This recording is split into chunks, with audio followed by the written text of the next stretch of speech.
بسم اللہ الرحمن الرحیم وَإِنْ كَانَ آخِرُ الاسم جاء مقصورا ما قبلها أدغمت الجاء في الجاء فتحت الجاء ثانية لئلا يلتقي الساكنان تقول في قاضية۔ یہ مختلف اسماء کی جب جائے متکلم کی طرف نسبت کی جائے تو کیسے پڑھے جاتے ہیں وہ بتا رہے تھے۔ پیچھے اسم صحیح اور قائم مقام صحیح کے بارے میں بتلایا، اور اس طرح عصا اور رہایا کے بارے میں بھی بتلایا کہ جب جس کے آخر میں الف ہو اور اس کی جائے متکلم کی طرف نسبت کی جائے تو کیا پڑھا جاتا ہے۔ اب بتلا رہے ہیں کہ وَإِنْ كَانَ آخِرُ الاسم جاء مقصورا ما قبلها، اور اگر کسی اسم کے آخر میں جا ما قبل مقصور ہو، جا مقصورا ما قبلها، اگر کسی اسم کے آخر میں جا ما قبل مقصور ہو، یعنی یہ قاضی کی بات کر رہے ہیں۔ قاضی میں آخر میں جا ہے اور جا سے پہلے کسرہ ہے، یعنی ضاد کے نیچے جو ہے وہ کسرہ ہے قاضی میں۔ تو جب اسی طرح ہو کہ وَإِنْ كَانَ آخِرُ الاسم جاء مقصورا ما قبلها، اگر کسی اسم کے آخر میں جا ما قبل مقصور ہو تو پھر کیا کرنا چاہیے؟ فرمایا ادغمت الجاء فی الجاء، تو جا کو جا میں ادغام کر دے، یعنی اگر کسی اسم کے آخر میں جا ما قبل مقصور ہو اور پھر اس کی نسبت جائے متکلم کی طرف کی جائے تو پھر جا کو جا میں ادغام کر دے، یعنی قاضی تھا تو قاضی کی جب نسبت جائے متکلم کی طرف کی جائے، یعنی قاضی جا ہو تو پھر جا کو جا میں ادغام کر دیا جائے گا۔ وَفَتَحْتَ الْيَاءَ الثَّانِيَةَ، اور دوسرے یا کو تم فتحہ دے دے۔ کیوں فتح دے دے؟ لِأَلَّا يَلْتَقِيَ السَّاكِنَانِ، تاکہ دو ساکن آپس میں نہ ملے، یعنی دو ساکن جمع نہ ہو۔ ایک جا تھی قاضی کی اپنی اور ایک جا آ گئی جائے متکلم کی۔ جب یہ دو جا اکٹھے ہو گئے تو جا کو جا میں ادغام کر دیا، اور پھر ادغام کرنے کے بعد یہ ہوا قاضج، اور آگے جائے متکلم کی بھی ساکن تھی تو دو ساکن جمع ہو گئے۔ جب دو ساکن جمع ہو گئے تو دوسرے یا کو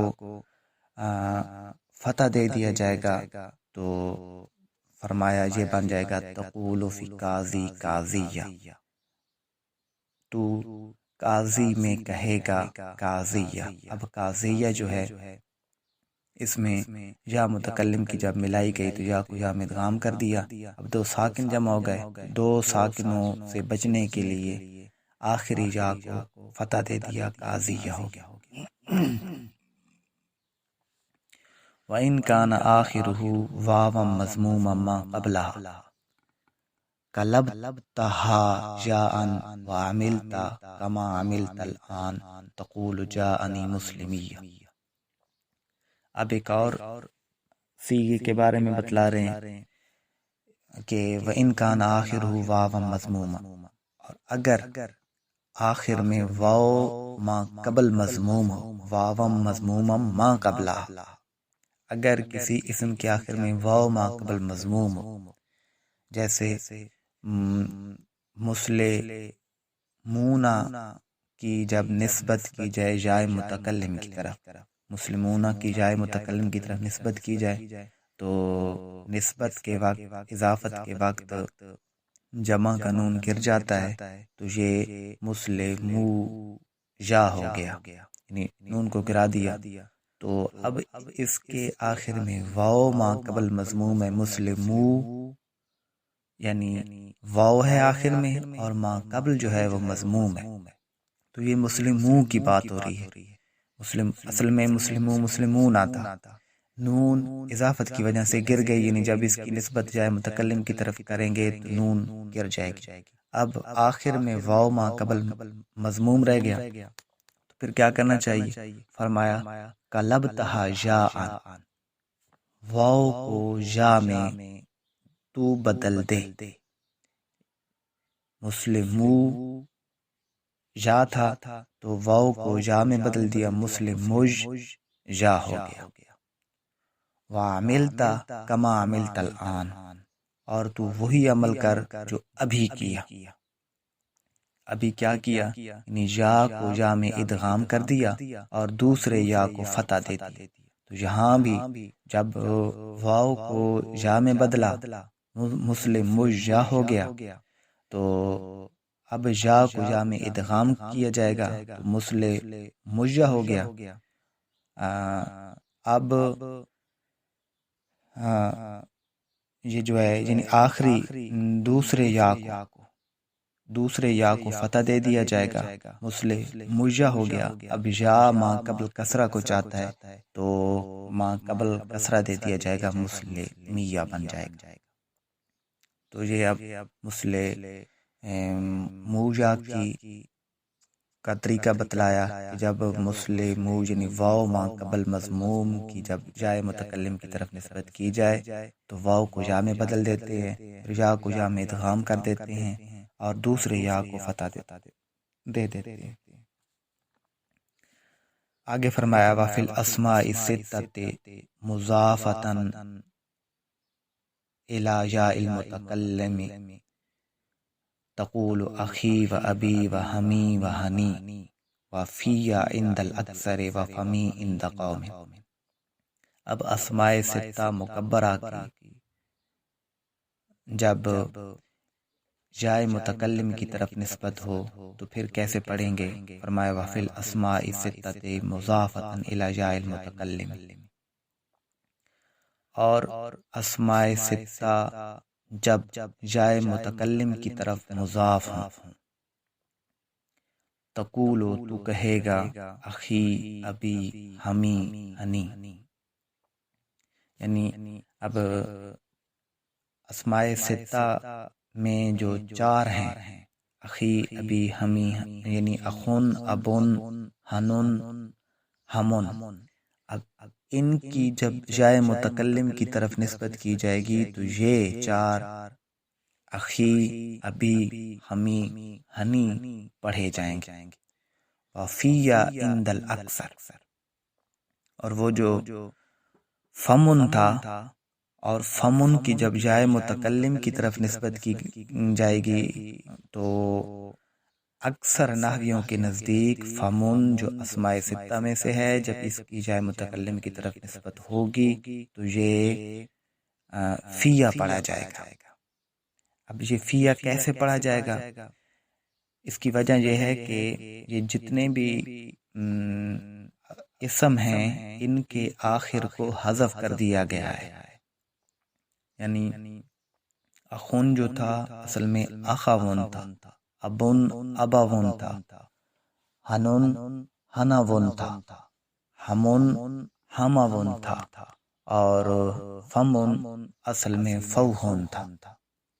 اب نسبت کے وقت جو ہے وہ آخری حرف جو ہے وہ واپس آ جاتا ہے، لیکن اخی ابی ہمی ہنی میں وہ جو حرف حذف کیا گیا تھا وہ واپس نہیں آئے گا۔ فیا اصل میں تھا فوہن، تو فوہن میں تعلیل یہ ہوتی فوہن سے فمن اس طرح بنا تھا کہ آخر میں ہا کو خلاف قیاس حذف کر دیا گیا تھا، فو رہ گیا۔ اب فو میں واو بھی یہاں جو تھی وہ درست نہیں ثابت ہو رہی تھی، اس لیے کہ واو ما قبل فتح ہے تو یہاں الف آتی تھی، اور الف کی وجہ سے پھر التقاء ساکنین یعنی فان بن رہا تھا، التقاء ساکنین ہو رہا تھا، تو التقاء ساکنین کی وجہ سے الف جب حذف کر دی گئی تو فن بن گیا۔ اب فن چونکہ دوسرا جو نون تھا وہ تنوین کا تھا، تو وہ جب گرتا تو صرف فا رہ جاتا، تو واو کو بہرحال میم میں بدل دیا گیا، کیونکہ واو بھی حروف شفوی میں سے تھا، میم بھی حروف شفوی میں سے تھا، تو واو کو بہرحال یعنی فمن اصل میں فوہن تھا، ہا کو حذف کر دیا گیا اور واو کو میم میں بدل دیا گیا، یہ فمن ہو گیا۔ اب جب فمن کی نسبت جائے متکلم کی طرف ہو تو ایک قوم کے نزدیک تو فمی پڑھا جائے گا، لیکن اکثر نحوی یہ کہتے ہیں کہ نہیں، فمی نہیں ہوگا جب جائے متکلم کی طرف مضاف ہو، بلکہ فیا پڑھا جائے گا۔ اب فیا کس طرح پڑھا جائے گا؟ یعنی یہ جب فوہن تھا تو جب اس کو جائے متکلم کی طرف مضاف کریں گے، جائے متکلم کی طرف نسبت کریں گے، تو یہ فو جن بن جائے گا۔ اب چونکہ ماں قبل واو ہے تو واو کو یا میں بدل دیا جائے گا، یا کو یا میں ادغام کر دیا جائے گا، فیا ہو جائے گا، فو جن بنا۔ فو جن سے واو کو یا میں بدل دیا، تو جب واو کو یا سے بدلا تو فیا ہو گیا۔ اب یا ماں قبل کسرہ چاہتا ہے تو یہ فیا بن گیا۔ تو اکثر نحویوں کے نزدیک جب فمن کی نسبت جائے متکلم کی طرف کریں تو یہ فیا پڑھا جاتا ہے۔ فمی عند قوم، اور نحویوں کے بعض لوگوں کے نزدیک، کچھ لوگوں کے نزدیک فمن کی نسبت جب جائے متکلم کی طرف ہو تو فمی پڑھا جاتا ہے، فیا بھی پڑھا جاتا ہے اکثر نحویوں کے نزدیک، اور بعض نحویوں کے نزدیک فمی پڑھا جاتا ہے۔ وضو لا یضاف الی مضمر اصلا، اسماء ستہ میں سے 5 کی بحث تو انہوں نے کر دی، 5 کا طریقہ بتا دیا، ایک چھٹا رہ گیا زو، تو زو کے بارے میں فرمایا وضو لا یضاف الی مضمر اصلا، اور زو مضاف نہیں ہوتا ضمیر کی طرف کبھی بھی، زو ضمیر کی طرف مضاف نہیں ہوتا، اس لیے کہ زو جو ہے وہ ضمیر کی طرف مضاف کرنے کے لیے وضع نہیں کیا گیا، بلکہ ضمیر کو اس میں جنس کی طرف مضاف کیا جاتا ہے، اور پھر اس اسم جنس کو نکرہ کی صفت بنایا جاتا ہے۔ تو زو جو ہے وہ وضعی اس لیے کیا گیا ہے کہ اس کی اسم جنس کی طرف نسبت کی جائے۔ اب یہ قاعدہ تو زو کے بارے میں انہوں نے بتا دیا کہ زو کی ضمیر کی طرف نسبت کی ہی نہیں جاتی، تو زو کی جائے متکلم کی طرف نسبت نہیں ہوگی، یہ قاعدہ بتلا دیا۔ اب اس قاعدے پر ایک اعتراض ہوتا تھا، اعتراض یہ ہے کہ آپ لوگ کیسے کہہ رہے ہیں کہ زو کی ضمیر کی طرف نسبت ہی نہیں کی جاتی، بلکہ ایک عربی کے شاعر نے اپنے شعر میں زو کی نسبت ضمیر کی طرف کی ہے۔ صاحب کتاب نے فرمایا وقول القائل، اور کہنے والے کا کہنا یعنی شاعر کا کہنا، عین یعنی شعر، انما یعرف ذا الفضل من الناس ذووہ،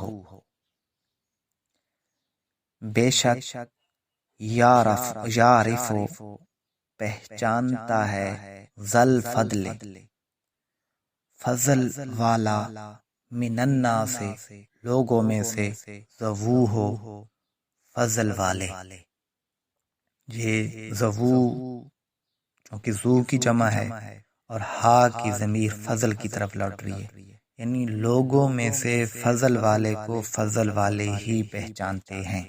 انما حرف حصر ہے تو ہی کا معنی کیا جائے گا. بے شک لوگوں میں سے فضل والے کو فضل والے ہی پہچانتے ہیں. یعنی لوگوں میں جو فضل والے ہوتے ہیں، جو اللہ والے ہوتے ہیں، ان اللہ والوں کو اللہ والے ہی پہچانتے ہیں. یہ شاعر کا قول تھا، شاعر کا یہ شعر تھا. اب اس میں دیکھیں کہ زوو ہو، زوو زو کی جمع ہے تو زو کو کی نسبت ہا کی طرف جو کہ ضمیر ہے کی طرف کی جا رہی ہے.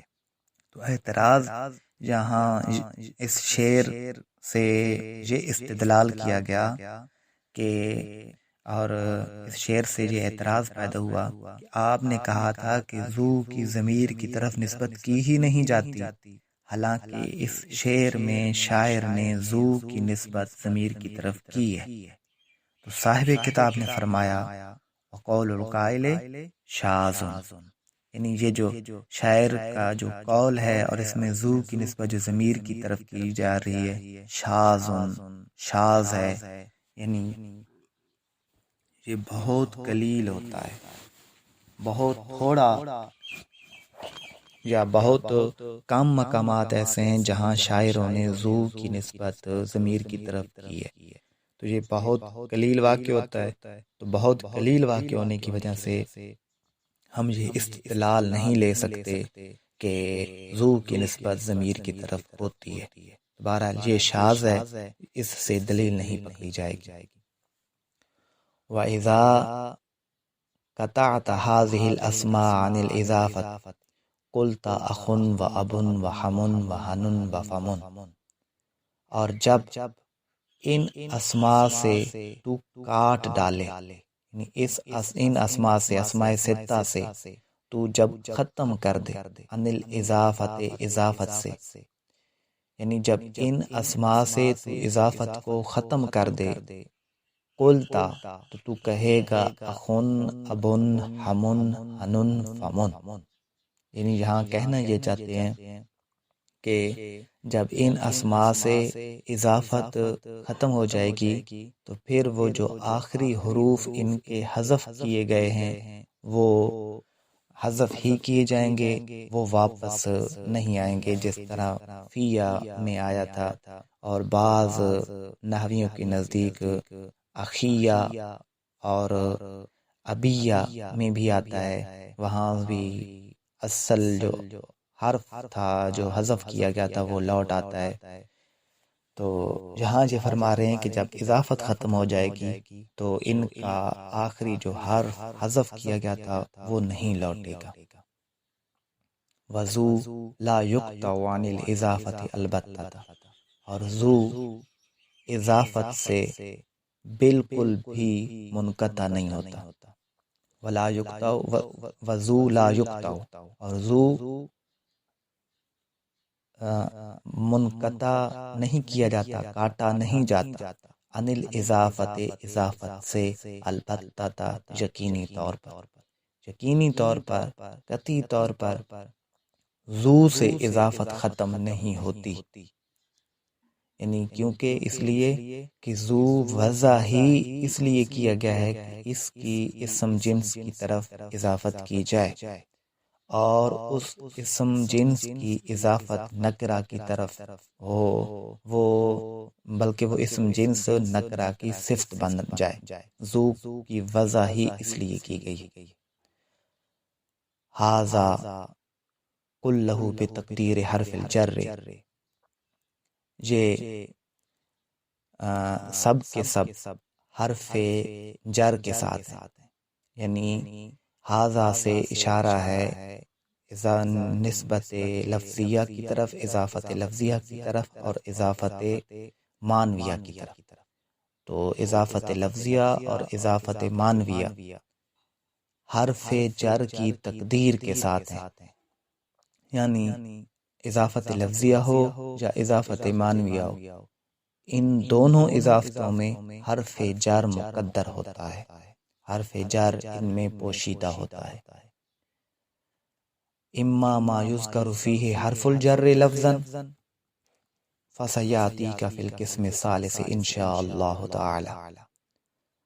رہا ما یذکر فیہ حرف الجر، رہا وہ جس میں حرف جر ذکر کیا جائے گا، لفظاً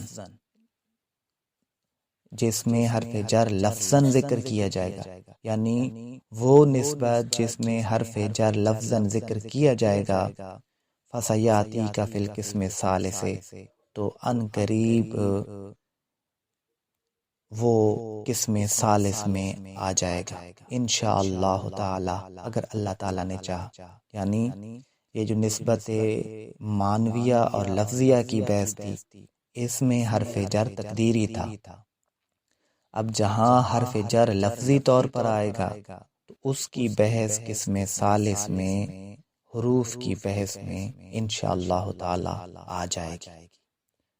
واللہ اعلم بحقیقت الکلام۔